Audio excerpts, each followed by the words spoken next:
Jay Scherr. Jay Scherr. Jay Scherr. Jay Scherr, business consultant. Jay Scherr. Jay Scherr Business Consulting.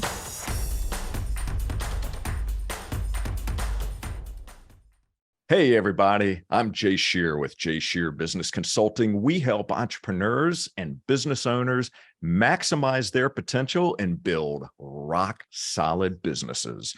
And you've joined Business Minds Coffee Chat. Theodore Roosevelt said, "People don't care how much you know until they know how much you care." We're going to be talking all about caring on this episode. We're going to explore systemic issues facing companies today, creating a culture of wellness, bringing movement into the workplace, wellness privilege, and more. Our guest is the CEO and founder of Motion Infusion, a wellness and human performance improvement provider. She's a top wellness consultant, sought-after speaker, author of the award-winning book, Workplace Wellness That Works, a member of the Google Vitality Lab, and a teacher at Stanford University. She works with Fortune 500 companies, nonprofits, and academic institutions. And her work has been covered in numerous media outlets, including MSNBC, the New York Times, Forbes, Entrepreneur, and Business Insider. Please welcome the movement builder who's encouraging all of us to get out of our seats and get into motion, Laura Putnam. Laura, it is great to see you. Thank you so much for being here today. Thank you for having me. I'm so excited for our conversation. As am I, and I'm so grateful for you being here today. And, truth be told, we had actually scheduled this interview quite a while back, and the day that we were recording, actually about moments before we were to go live, there was some tree work being done right outside of my studio. So we had to reschedule, which the waiting is always a difficult thing, but I'm so glad that we did, and I'm glad that we were able to reconvene and make this happen. So thank you for that. Tom Petty got it right when he said the waiting is the hardest part. Oh my gosh. Great reference. You are so right on that one. Can you sing it? The waiting is the hardest part. There you go. Woo! How about that? What a great way to start off the conversation. Well, hey, look, if the wellness industry ever decides to say, "Hey, Laura, thanks for everything," I think singing might be the next thing for you to try. Hey, I'm ready. All right. So let's dive right in. First, I would love it if you would share with our audience what your favorite trait is about yourself. Enthusiastic. And,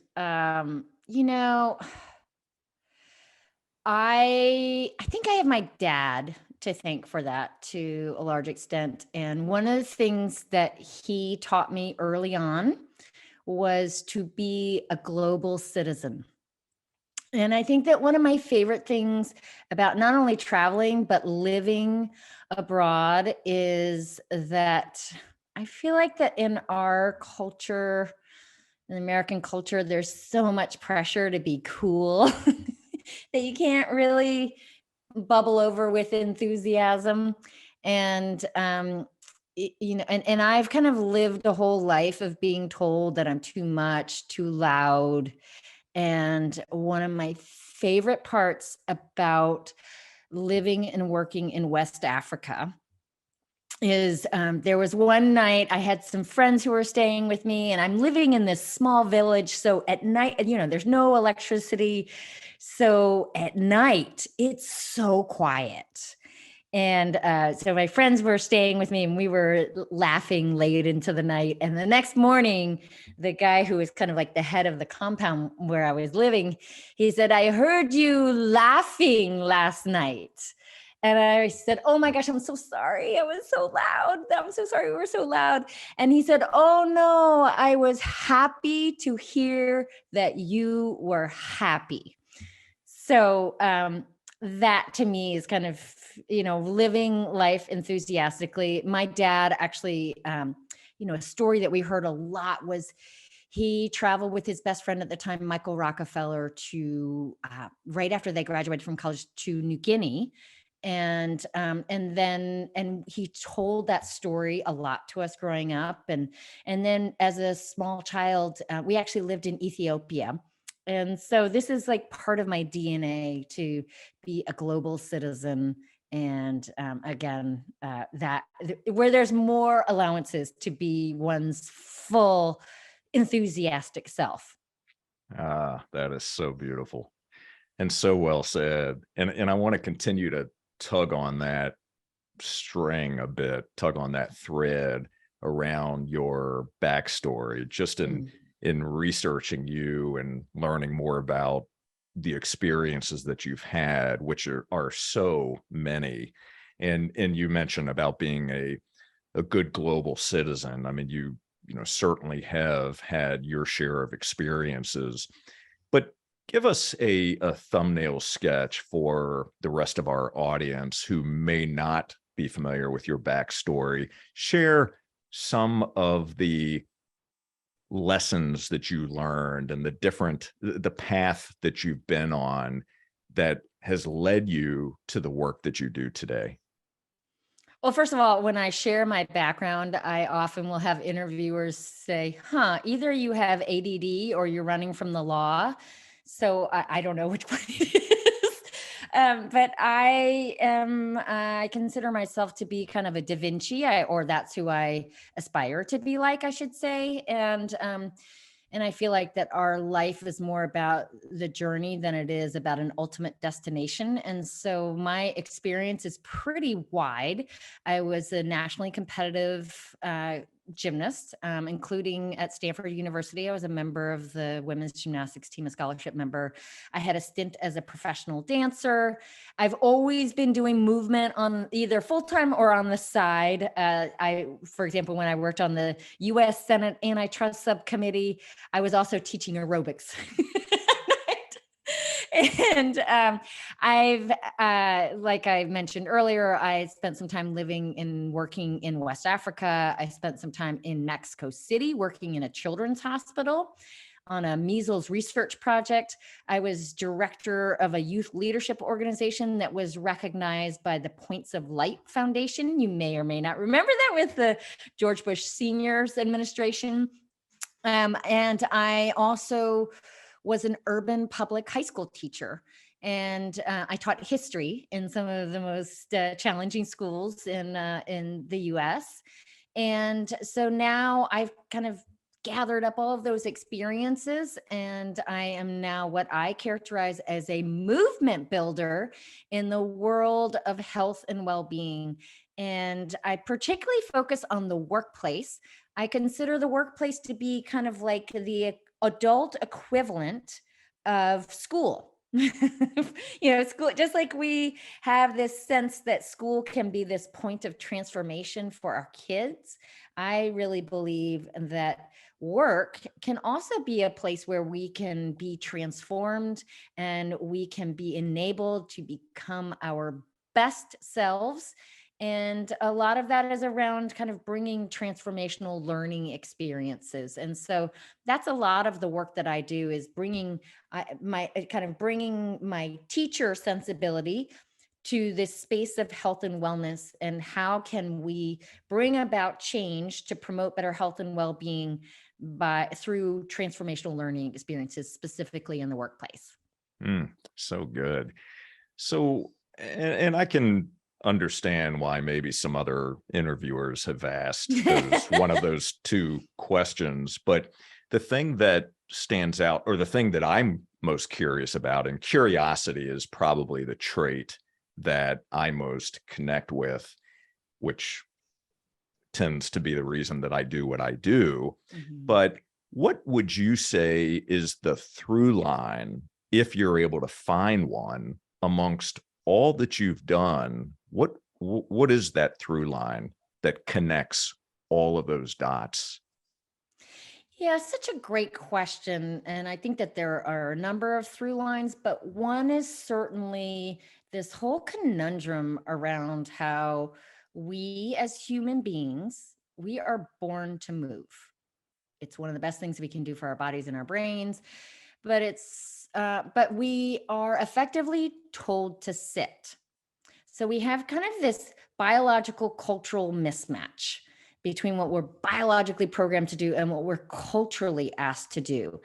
And so one of the biggest discoveries in entering the workforce was, and this job working on the Senate Antitrust Subcommittee was one of my first jobs out of college after graduating from Stanford, was just how much you sit. You enter the workforce and holy cow, it's you're sitting a lot, and up to that point, so much of my life had been a balance between kind of being engaged intellectually in my studies in school and in university, but then having a significant portion of my day, more than 3 hours a day, spent doing gymnastics. And so there was this balance between the two. And then suddenly, when you're in a work environment, you're sitting all day and it's like your body goes to sleep. And it's not just the physical impact. I think a lot about Martha Graham's modern dance pioneer. And she once said, if I could say it, I wouldn't have to dance it. So not only was this kind of mechanism, this release mechanism taken away from me, and I was just exhausted, sitting at a desk all day, but also I had lost this mode of expression. And gymnastics and dance and any kind of movement for me is less about the health benefits and more that there's a part of me that I can only express through movement. And so that perhaps is a lot of the through line through this, where I had this kind of, these wild swings going back and forth between kind of doing stuff that was kind of intellectually stimulating and doing the stuff that was kind of more expected of me and as a high achiever, and then doing the stuff that was like honored my body and honored my form of expression. And so Motion Infusion is really an attempt to bring those two pieces together. And it's also a recognition of two things that I really recognized in some of my earlier experiences. One is in my iteration before I started Motion Infusion, I was a Pilates instructor. And one of the things that I found over and over again is I would have these conversations with these clients who would come in and I would say, it's great that you're here, but you really need to be moving the rest of the time too. And so often they would tell me, I can't when I'm at work. Or our company has an on-site gym, but nobody goes. And I don't feel like I can either. So that's where I started recognizing I really needed to go to the workplace if I was going to really have more of an impact. And then the second big influencer was when I was teaching, discovering how much it changed the learning experience when I would get my students in motion. And even if it was something as simple as getting them up out of their seats and moving to another table, it would really change the learning experience. And when you would start to kind of incorporate more significant movement, like, doing things like learning history through different dance forms that change over time, then you create this amazing learning experience, particularly for those hard to reach kids.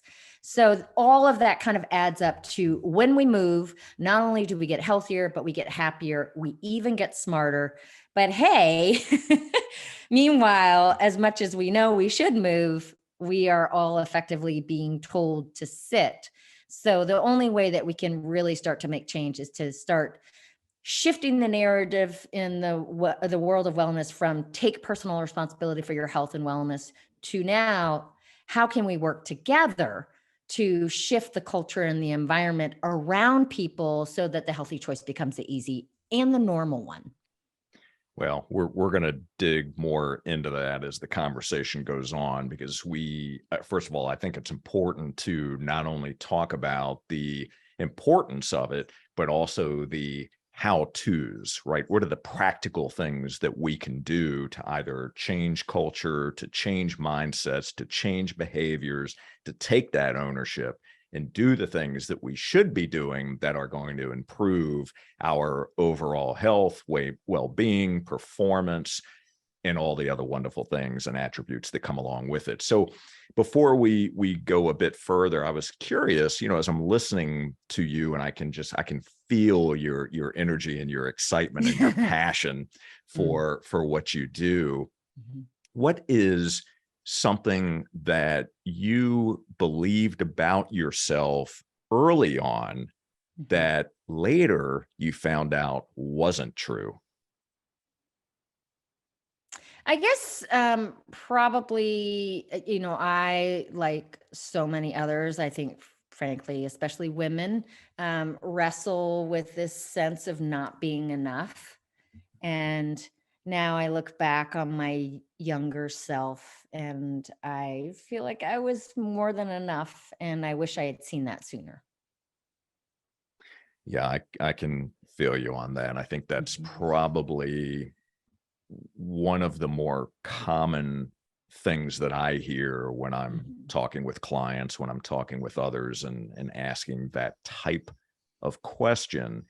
And I mean, I can tell you quite candidly that that's an area that I struggle with on a day-to-day basis, is really looking at, am I enough? Am I Yeah. doing enough? Can I be more than what I am today? I had a conversation with someone recently on this same topic who really was holding a mirror up to me as I'm having this conversation, and it's very telling. It can lead down a rabbit hole if you allow it to, but I think to your point that you had the self-awareness and you recognized that yes, you were certainly enough, Mhm. which I think is incredibly important.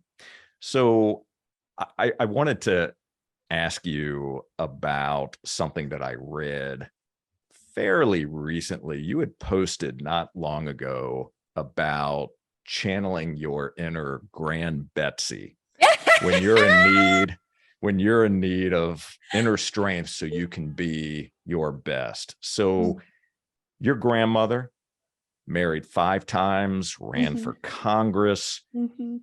Describe for us who you are when you're at your best. Great question. So let's start with talking a little bit about my grandmother, aka Grandbetsy, who married not once, not twice, not 3 times, not even 4 times, but 5 times. And it's so funny because she was very conservative and was a big Phyllis Schlafly fan, so anti-feminist. Um, but she's the most powerful woman in my life. So, go figure. And when I am like in need of strength, I think about GrandBetsy. So one of my favorite stories about her. I mean, there's so many, but like let's start kind of level set with kind of getting a feeling for what she was like. When we went shoe shopping together, and the shoe lady came up to us and asked us what our shoe sizes were. And I said, "Oh, I'm a 7.5." And Graham Betsy, who, in addition to being very beautiful, was also very tall, meaning she had big feet. So she responded to the question by saying, "Well, my size is 8, but 9s are so comfortable. I wear a 10." So So that's just like a little window into what her personality was like. And anytime we had dinner, all of us together, she would always be the one to pronounce that it was over. She would just stand up, whether or not you were done, and she would say, "This dinner is over." And everybody would have to stand up. And it's like, okay. But on a more serious level, she just lived her life on her own terms, doing things like running for Congress. She told this story about one time when she was on a business trip and she was traveling with her boss, and they were on the train. They were going from New York City to to Chicago. And it became clear that her boss had ulterior kind of motives and ideas about this business trip together. And as soon as my grandmother got wind of this, the very first thing that she did is the next time the train stopped, she got off that train and she went home. Good for her. How many women are that empowered to stand up for themselves that way? I can't think of many. And so anyway, that's a little bit about GrandBetsy. And so when I am needing to just kind of, get what I want to get out of this one fabulous, wild and precious life, invoking Mary Oliver, I think about GrandBetsy. So, so now in terms of, repeat the second part of the question. So what does your best self then look like? So when you're channeling GrandBetsy, who are you? And give us some of the characteristics and what that feels like for you. So I often think about Maya Angelou, who said, my mission in life is not merely to survive, but to fully thrive, and to do so with some passion, some compassion, some humor, and some style. So that's me at my best when I'm not just surviving, but I'm fully thriving, and I'm doing it with some passion, some compassion, some humor, and some style. And that's also so much of what GrandBetsy did, particularly the passion and the style parts. That's so good. Wonderful. Well, thank you for describing that. And when I see you live, or when I see you giving a speech on a stage, I can just imagine that channeling and what that feels like for you. And now I know some of what you're thinking about, who the person is that you use as a role model of strength, and that helps to bring some clarity to that. So thank you for sharing. I think that's wonderful. So what was the process like for you, and the inspiration behind starting your own business? I think I reached a point of recognizing that I was unemployable. Beyond that, I think none of us want to be told what to do. We want to be the directors of our own lives, the authors of our own lives. And certainly we're seeing this in full expression during the Great Resignation, during quiet quitting, is people are standing up for their need for autonomy. This is one of our deepest human needs. And in fact, I often think about Bronnie Ware, who was a longtime hospice nurse, and she spent 15 years working with dying patients.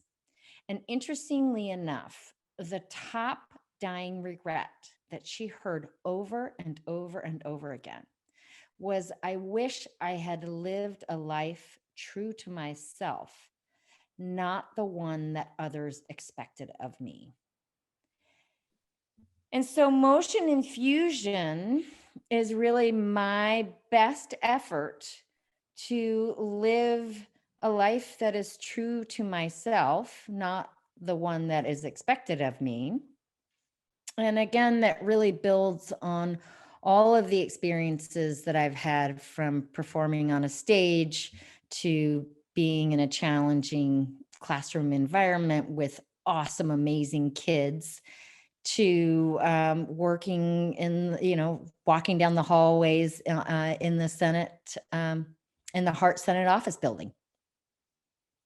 Excellent. So the vision that you had for yourself and for your business when you founded it and started that business, where you are today, would you describe for us? Are you living that particular vision? Are you ahead of where you thought you were going to be? Give us a taste of what life looks like behind the curtain.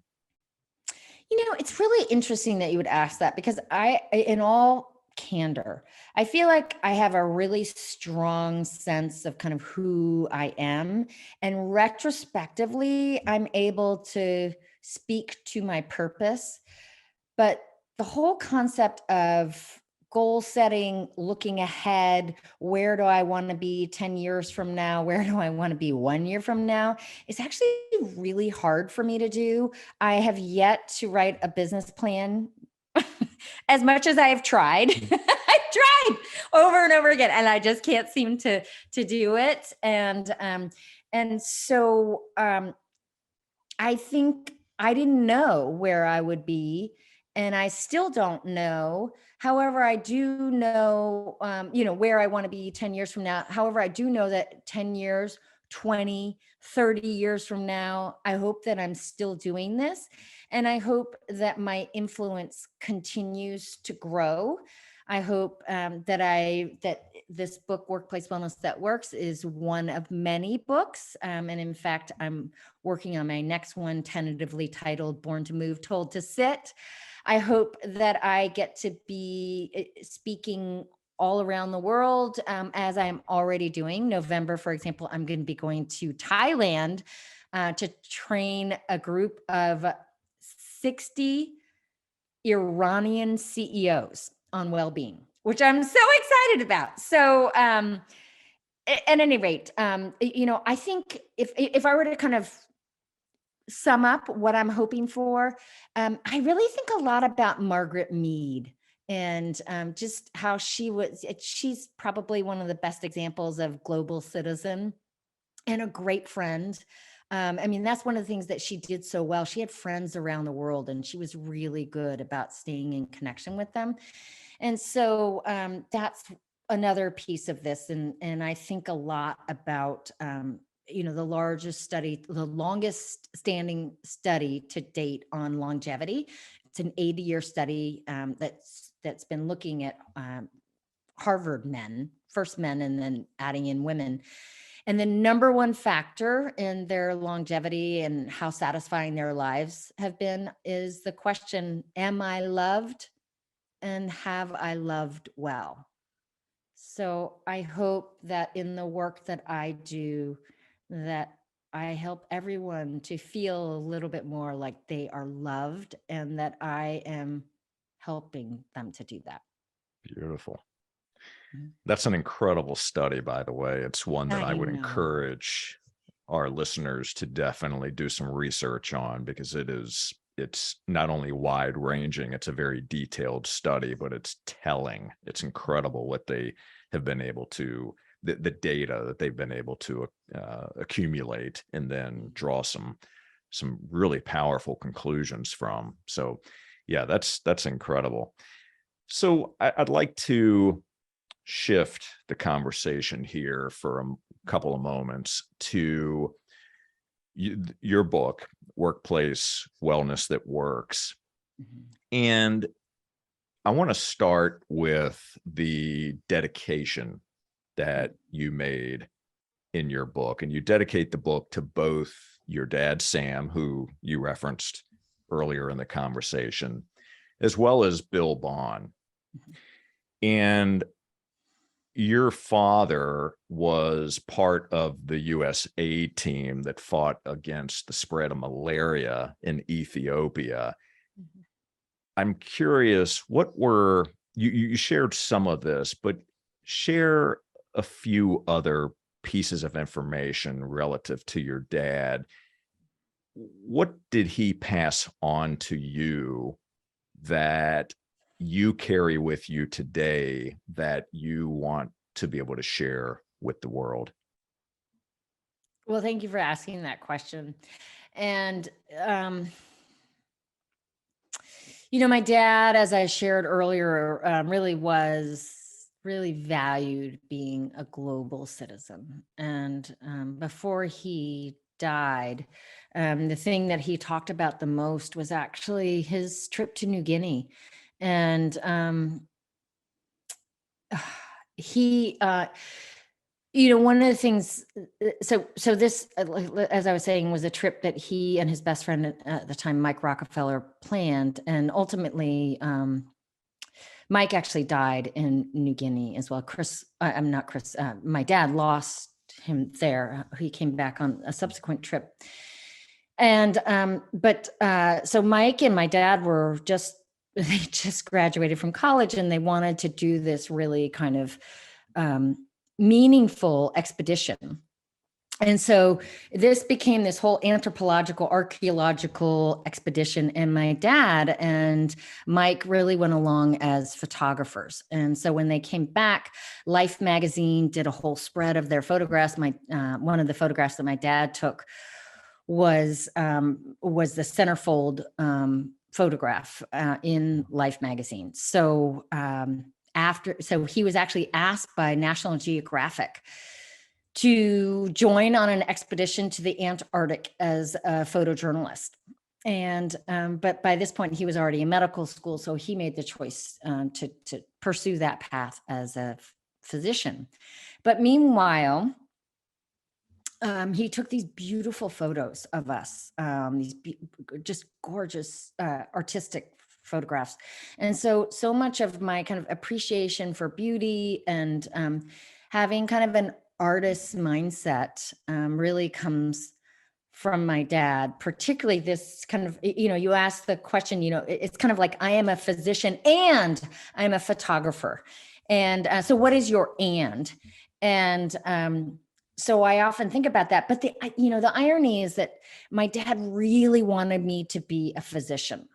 And that's actually why I went down to Mexico City, was to kind of check out, okay, do I want to go back to medical school and pursue this path? And I came away from that with the decision, I definitely do not want to be a physician.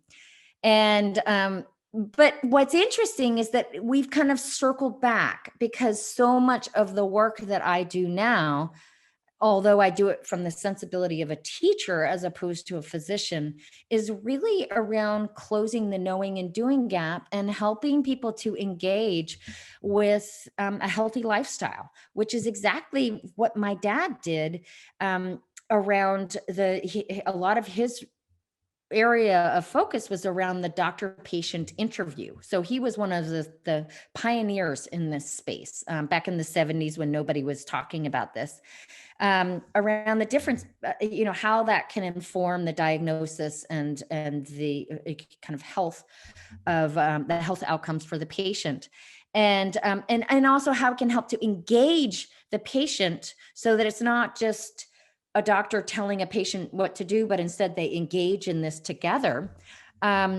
So I'm now finding myself kind of doing the same thing, but just using a different tool, which is rather than the doctor-patient interview, my focus is more around what are some of these key influencers, like managers in the workplace, that can really push us toward better health or push us away from it. So how do I influence the influencers? And also, how do I engage people in the workplace to help them to close the knowing and doing gap so that they can become their better selves?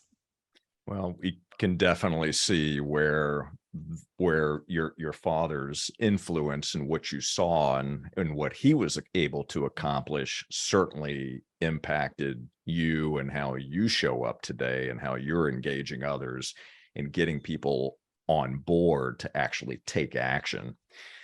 So Bill was instrumental in bringing the concepts of wellness to the corporate world. What was his direct influence on you? Well, I was so lucky to have him as a mentor and a friend. And not only did he really help to bring opportunities for me, for example, recommending me as a speaker. So I got to speak in South America because of Bill recommending me as a speaker. But he also encouraged me, and he encouraged me in a way that fit for me. I remember one time, for example, I had delivered a talk, and Bill was in the audience. And afterwards, I was feeling really disappointed, and I felt like I hadn't performed at the level that I would have liked to have. And I felt like it hadn't landed in the way that I wanted it to. And he looked at me and he said, "Well, did you have fun doing it?" And I said, "Yeah, I did." He said, "That's all that matters." And so I carry that with me. Bill is kind of my internal compass around, really so much of this comes down to practicing self-compassion, which is so hard for so many of us when we fall short over and over and over again, which of course we always will, sometimes more so than others. Whenever I feel that sense of falling short, I kind of reinvigorate my inner Bill Bond to reassure me that I'm okay. I love it that through this conversation, you've mentioned so many different names and that you're able to recall and have these meaningful individuals that have been part of your life, that have touched your life, to be able to show up for you at the right time when you need them. I think that's quite amazing. It truly is. So let's dig in a bit into your book, and certainly we'll provide a link to the book in the show notes. We'll encourage everyone to go out and purchase a copy of your book, because obviously we're only going to be able to scratch the surface here. There's so many layers to the book, but you do have 3 primary sections, and the book offers 10 steps to infuse well-being and vitality into any organization. So the 3 primary sections: start it, build it, and make it last. So what I would love for us to do, if we can, is for you, as you think about our audience, which is the entrepreneurial community, small business owners. We do have listeners that are larger businesses, part of the corporate world as well. I would love it if you would pull a couple pieces of information from the book that you think are relevant. Well, it's all relevant, but important pieces that we can not only learn from, but also some tactical things that our audience can do that we can consider and start to apply in our businesses. Well, I think the first big one is, and I'm channeling Seth Godin here, is it's not about being the smartest one in the room. It's about being the one who moves people. And as a graduate of Stanford and Brown, child of many, many people, including both my parents, my grandfather, my great grandmother, all graduates of Harvard/Radcliffe. There's a lot of pressure to be the smartest one in the room. And I think we all feel that. And particularly in a field like health and wellness, there's a lot of thinking about, how do I make sure that I come across as the most credible, the smartest one? But ultimately, that's not what it's about. What I've really discovered is that it's more about the people who are the movement builders. People like Oprah Winfrey have probably had more influence on our health behaviors than any expert that's out there. And so that's why I kick off the book with the first chapter, the first step being shift your mindset from expert to agent of change. And yes, it's about being smart, but it's really about reaching people on a deeper emotional level. So it's not just about the statistics, it's about the stories that move people. And it's also about being really savvy around how do we change the container within which people operate. So that what's kind of the architecture we need to be thinking about, both on an environmental level as well as a cultural level, that's really going to create a new normal for people. Because ultimately, what we're seeing, especially with health and wellness, is just how much we are products of our environment and our culture. And what scientists have uncovered is that increasingly we all are operating within so-called obesogenic environments in which the environment itself actually generates obesity. We're surrounded by food courts, where we have no choices but ultra processed foods. We live in a culture that drives us to our seats. We live in a culture that demands that we always be on, all of these kinds of things. So I think no matter what kind of work your focus is on as an entrepreneur, you want to be thinking first and foremost, how do I shift my mindset from expert to agent of change, so that I can be that movement builder in whatever area I'm in, so I can be that key influencer. And I need to be studying people like Oprah Winfrey and really bringing that forward. And then secondly, how do I think about taking more of an outside in approach, where I really think about what do I do to really influence people's environments and cultures that surround them, so that I can move them to the place where I'd like to move them. So who owns wellness in a company? In terms of who owns it, as in who's responsible for it? Yes. So as we look at organizational structure as an example, the businesses that you deal with, your clients, who ultimately owns workplace wellness? That's such a great question. And I think that's really up for debate. So I think about there being four key groups that I speak to. One are the leaders, the senior leaders. I call them the trend setters. They're the ones who set the tone, allocate resources for wellness. They're the ones who say, okay, we're going to do this wellness thing. Here's some money so that we can do it. They're the ones who set policies like family leave policies. And they're the ones who say, okay, we're going to put X amount of resources and time toward this. Then you have your permission givers, who are the managers. So while the senior leaders set the tone, allocate the resources, the managers are the ones who effectively give permission, or they don't, to their team members. And so every team member is looking to their direct supervisor, what do I need to be doing? Do I need to be responding to your late night emails? Or is it okay for me to turn off my devices at night? Is it okay for me to get up from my desk and get a breath of fresh air and walk around the block? Or is it okay for me to have a civilized lunch where I get away from my desk and go have lunch? Or do I, is my manager sending me signals that I need to be chained to my desk all day?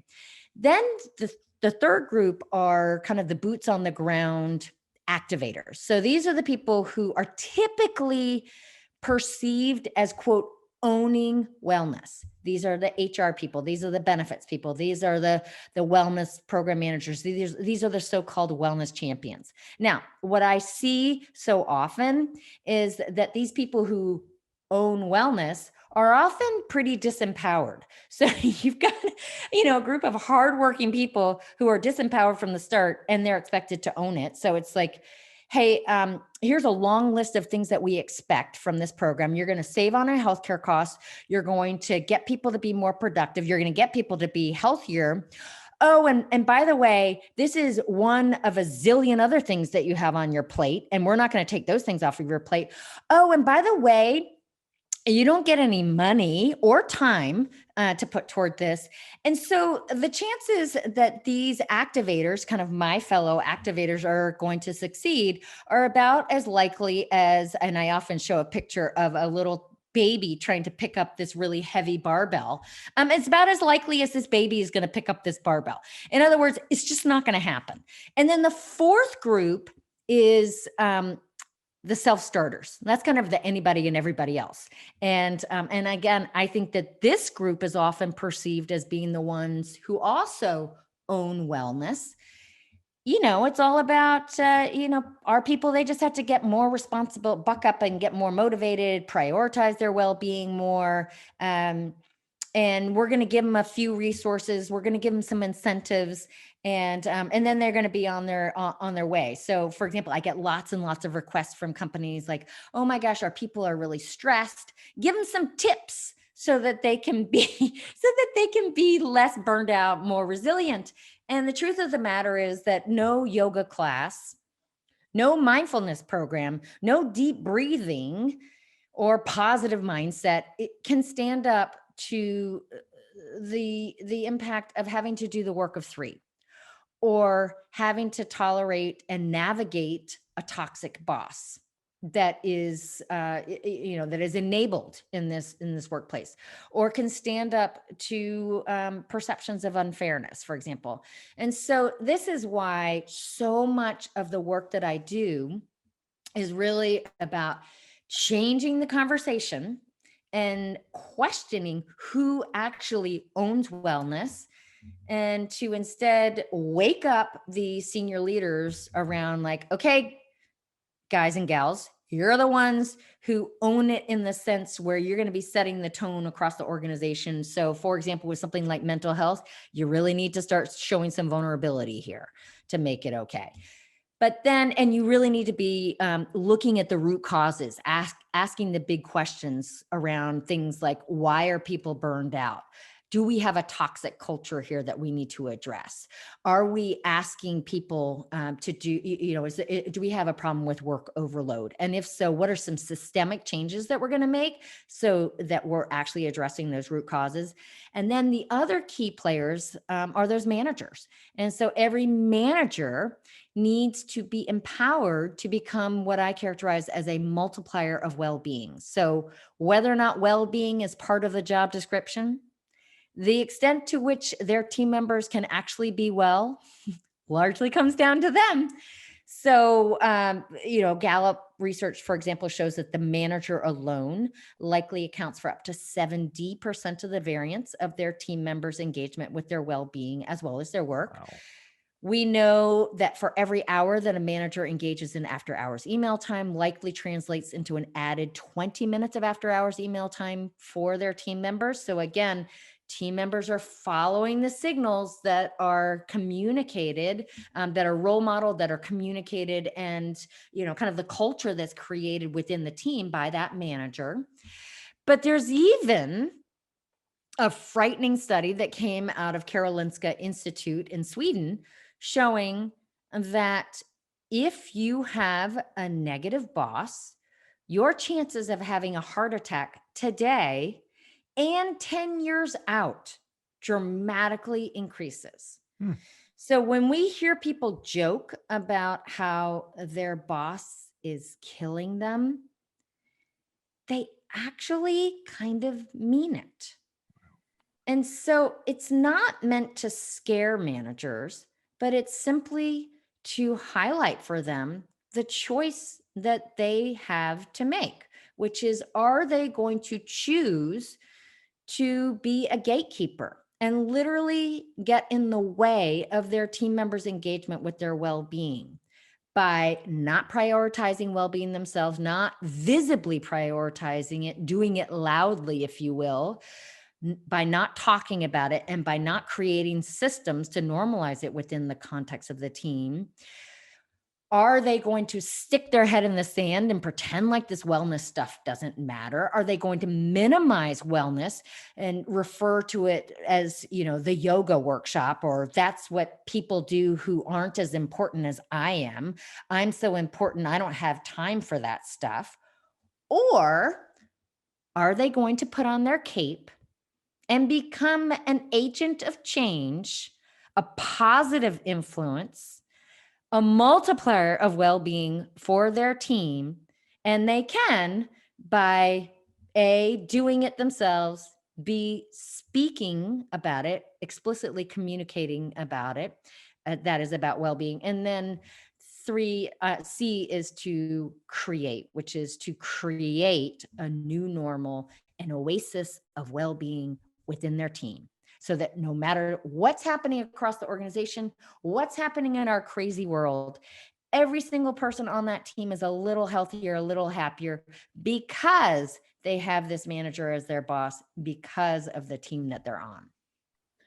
Those are definitely some deep questions that companies need and should be asking themselves. And I think about the last company that I worked for. I had a 30-year corporate career before I started my own business, and very, very large company.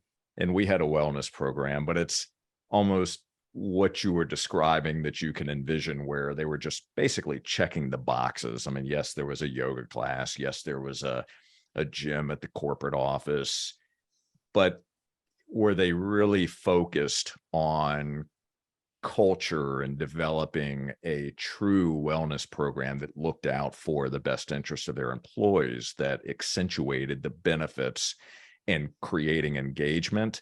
No. Were managers measured on how well they were working to engage their direct reports? No. So there are so many different ways that we can become better. And the book that you've written obviously is a great jumping point to have the conversation, to have key areas that we should and can be focused on, and the how-tos. How do we get there, right? How do we start the conversation? What steps do we put into practice? I wanted to ask you about HR departments for a moment. The businesses that you deal with, in your experience, would you say that HR departments today are trained and able to handle the types of challenges that we see today, primarily mental health challenges? How would you answer that question? Well, first of all, I would say that mental health, the toll on our mental health, is the second act of the pandemic.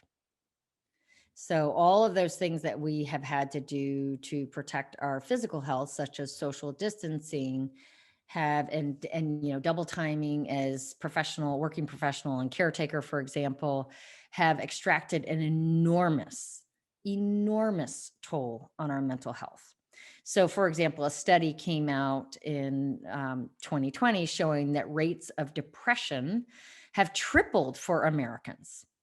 Now, meanwhile, over half of employees are afraid to talk about their mental health with their boss. That's a really bad combination. And I think that the thing, so often the way we treat mental health is that we just kind of hand it off to the experts. We've got an employee assistance program. If somebody's having a problem, then, let's just, we've got our EAP. Let's just pass them over there. But while we need to have these resources, this whole kind of, identify the individuals who are at risk and then connect them with the resources that they need is simply not enough. And I think that this is what every HR professional needs to know. So one of the most powerful stories that illustrates just how much this is not enough is if we look at what's happened in the US Navy. So in September of 2019, there was one naval ship that in 1 week had 3 suicides. And this was on the heels of the US military having invested in mental health for a long time and in suicide prevention for a long time. But the resources that they invested followed that, let's quote, identify the individuals at risk, give them the resources that they need, again, pluck out the individual, arm the individual with more resources, but meanwhile, let's ignore the context within which they're operating. So in this article that came out after this first incident, the psychologist who was interviewed, he asked the important question, which I'm asking, which is, wouldn't it be a better idea if they started to address the culture in the first place, so that people weren't becoming suicidal in the first place? So things like, unrelenting pressure and this overly hierarchical kind of structure. Those are the kinds of things that need to be addressed. We can no longer just count on giving resources to the individual. We have to address those root causes. Now, I want to circle back to this same example. Let's fast forward to April of this year. The exact same thing happened in another naval ship, where in 1 week on one ship, there were 3 suicides again. So again, I ask people, particularly leaders, to consider the question: is your organization a naval ship in the making? Are you going to continue to rely on this outdated mentality that we don't openly talk about this taboo topic of mental health in the workplace, and we just simply kind of brush it under the rug? We have those resources available. We look for the individuals who are at risk, and the role of the manager at best is just to kind of identify those individuals who are at risk, as opposed to really thinking about how can we be architects of a culture across the organization, but also particularly within every team, in which everyone feels seen, in which everyone feels like they belong, in which everyone feels like that they are cared for and that they matter, not only for what they do, but for who they are as human beings. And so this is where what I see over and over again, and something that I speak to in my book in step 3, which is to uncover the hidden factors. You have to look under the hood. You have to take a look at the culture, and you have to ask yourself the question: is there a mismatch between the programs that we offer around health and well-being and the larger culture? And what I often see is that often the companies, particularly a lot of the technology companies in the San Francisco Bay Area, that have the most bells and whistles, they are often the ones who have the most negative, toxic, bro, kind of always on hard driving culture, which is the biggest source of poor health and well-being. And so again, we have to stop thinking so much about these standalone programs that aren't integrated into the way of life. And we have to think more around a fundamental overhaul of how we do business, which is exactly what people are demanding right now when they're in this time of the Great Resignation. And we have to look at how we can instead incorporate these into making a new way of life in which well-being is just the way we do business, and caring for one another is just the way we do business. So many things to think about, but you've also given us a lot to consider. And look, we have to have the tough conversations, and we have to be open to it. And to your point, focusing on root cause versus looking at putting a Band-Aid on a situation that's not a sustainable option for us, right? It's not, we need to pull the Band-Aid off, and we need to dig deeper, because there are so many systemic issues that we really have to work to uncover and then resolve. So I'm so glad that you are a loud voice in this area, that you have the credentials to be able to do something about it, and that you're taking action, and that you're speaking to the right people, and that you've written an excellent book that we can all use to start having the conversations, to understand what we should be looking at,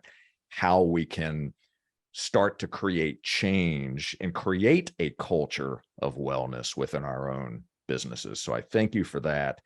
as we begin to wrap our conversation, a couple of things I'd like to do. First, I would love it if you would share with our audience where we can connect with you. We will link to where you can purchase the book, but where are some of the areas that we should go to consume your content and to connect with you? Well, thank you so much for that. So one is to subscribe to a monthly newsletter that I have that goes out that always provides a lot of information and ways that you can effectively infuse well-being and vitality into your organization and into your team. And to sign up for that, you can just go onto the Motion Infusion website. And there's also a lot of downloadables that you can consume on that as well. I'm very active on social media as well. So join me every month. I conduct a LinkedIn Live.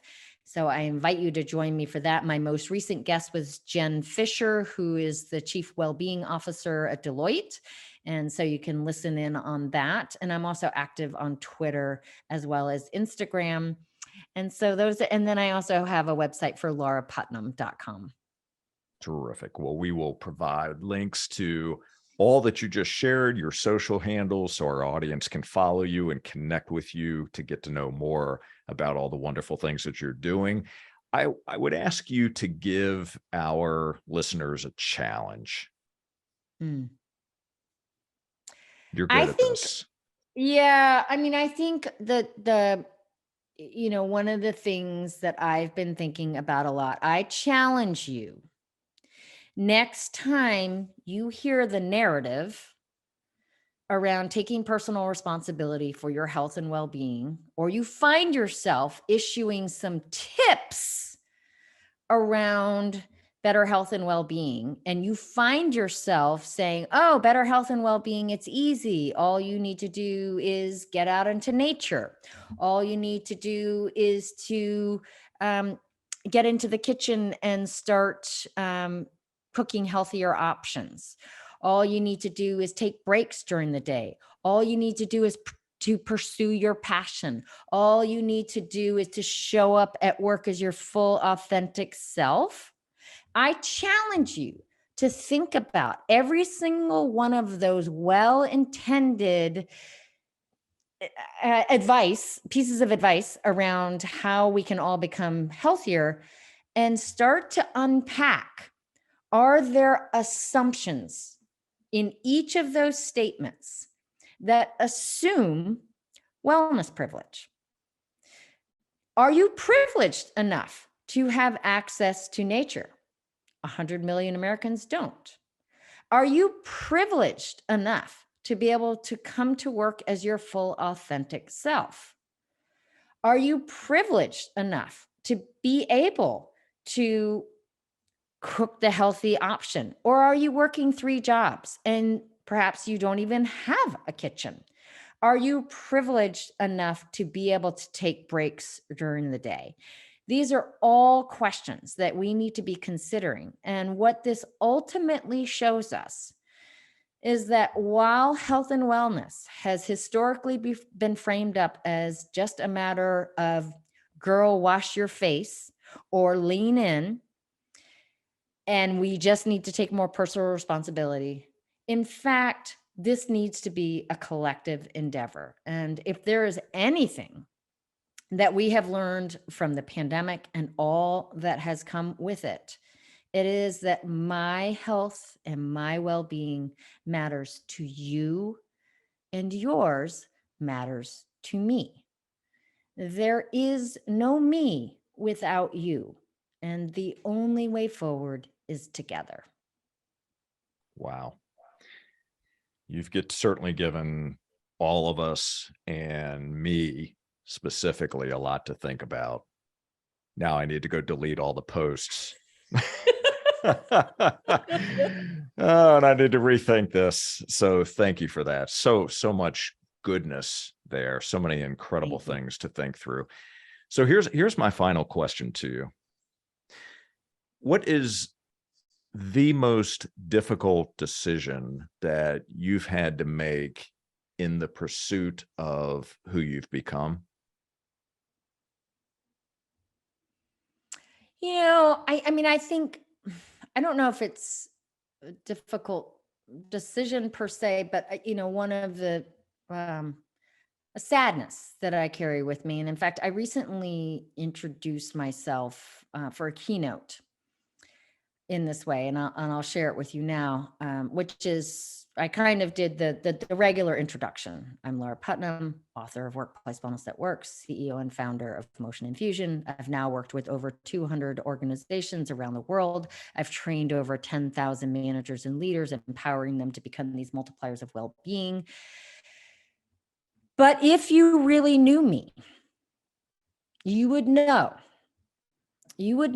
for example, that my favorite cereal was Lucky Charms when I was a kid, as we talked about earlier. You would know that even though I speak all the time, whenever I do speak, I always get so nervous the night before I can never sleep. And you would know that I lost an unborn child, and that my fiance and I tried for many years to have a family, and that we failed on that. And I feel an enormous amount of sadness around not having a family. And even when I'm asked, do you have kids? Because in some ways I have, and I never know how to answer that question.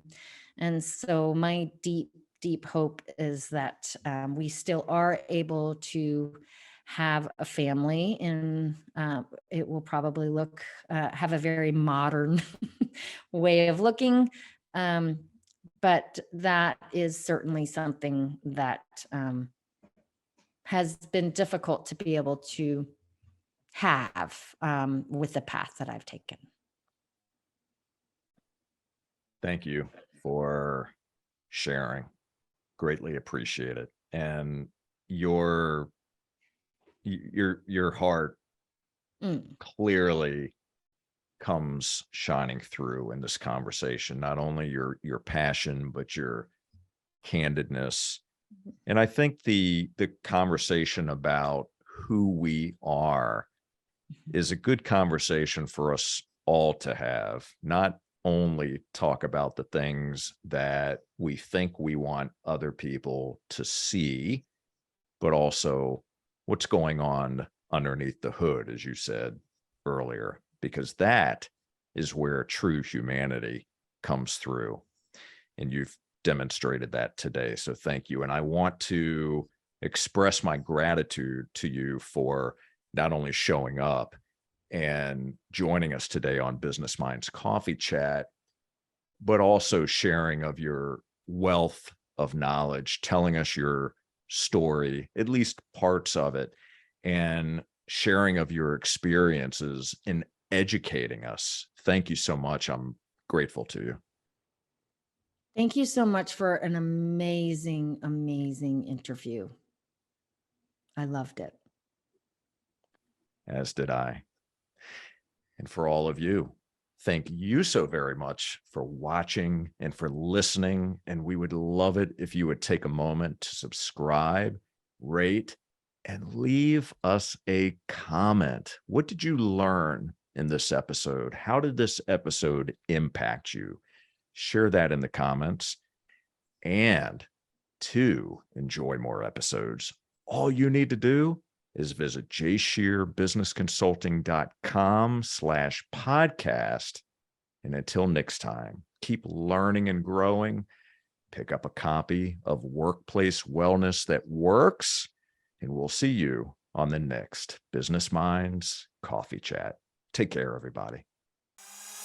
Jay Scherr, Jay Scherr, business consultant. Jay Scherr Business Consulting.